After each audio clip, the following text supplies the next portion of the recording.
রাধে রাধে। কর্ণকে কেন দানবীর কর্ণ বলা হয় জানো? সূর্য এবং কুন্তিপুত্র কর্ণের দানশীলতার কাহিনী মহাভারতে ভীষণই প্রসিদ্ধ ছিল। কুরুক্ষেত্রের যুদ্ধে কর্ণ যখন মৃত্যুশয্যায় ছিল, তখন তার কাছে এক ব্রাহ্মণ এসে ভিক্ষা চাইলেন।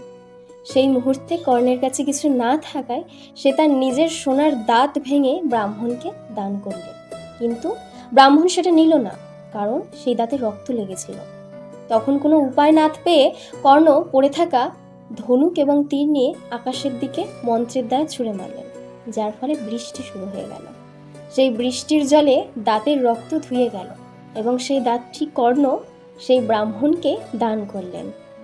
সেই মুহূর্তে ব্রাহ্মণ নিজের আসল রূপ ধারণ করলেন। তিনি ছিলেন স্বয়ং ভগবান শ্রীকৃষ্ণ এবং তারপর থেকে তিনি কর্ণের নাম রেখেছিলেন দানবীর কর্ণ। জয় শ্রীকৃষ্ণ।